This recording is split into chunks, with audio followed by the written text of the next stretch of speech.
यह कहानी उन सभी माता पिता के लिए है जो अपने बच्चों के मार्क्स को लेकर चिंतित है। राधा आज किचन में काम कर रही थी, लेकिन उसके चेहरे पर गजब की टेंशन थी।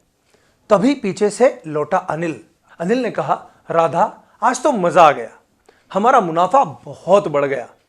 लेकिन राधा ने कोई जवाब नहीं दिया, चेहरा गुस्से से भरा था। अनिल ने पूछा, क्या बात है मैडम, आज इतनी चुप क्यों हो? राधा बोली, आज फिर स्कूल गई थी। आदित्य के सिर्फ 48% मार्क्स आए। स्कूल वाले कह रहे थे घर पर पढ़ाई नहीं कराते क्या? पिछली बार 40% थे, इस बार 48% है। थोड़ा बड़ा है, लेकिन जितना मैं चाहती थी उतना नहीं बढ़ा। आज भी वही छोटी छोटी मिस्टेक्स वो कर रहा है। मैंने उसे खूब डांटा।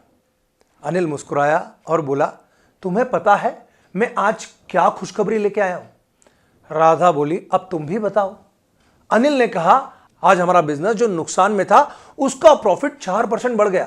ऑफिस में पार्टी हुई, अवार्ड मिले, सब खुश थे। लेकिन मुझे लगता है सबसे बड़ी पार्टी तो हमारे घर में होना चाहिए, क्योंकि हमारे बेटे ने 40% से सीधे 48% पे जंप लगाया है। अगर ध्यान से देखो तो 8% यानी 20% ग्रोथ। मेरा बिजनेस तो सिर्फ 4% बढ़ा है, तो सब खुश हैं। और मेरे बेटे ने तो 8% मार्क्स बढ़ाए हैं, तो खुश क्यों ना हो? राधा चौंक गई और बोली, क्या तुम सच में 48% मार्क्स पर खुश हो? अनिल बोला, हां, क्योंकि मेरा बच्चा पीछे नहीं आगे बढ़ा है।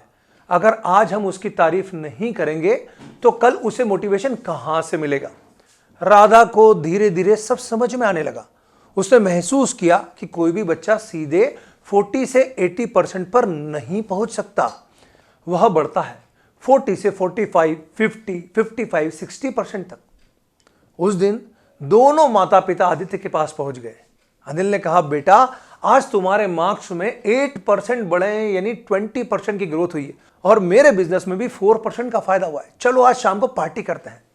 आदित्य के चेहरे पर चमक लौट आई। उसे लगा मेहनत देखी गई है।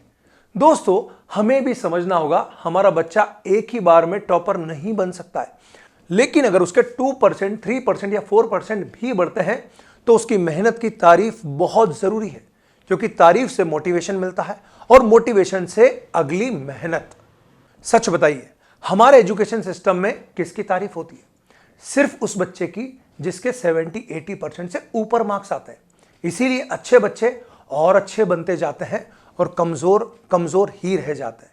लेकिन अगर हम माता पिता ध्यान दें, टीचर से बात करें, बच्चे की मेहनत को अप्रिशिएट करें, तो वही बच्चा कल को चमत्कार भी कर सकता है।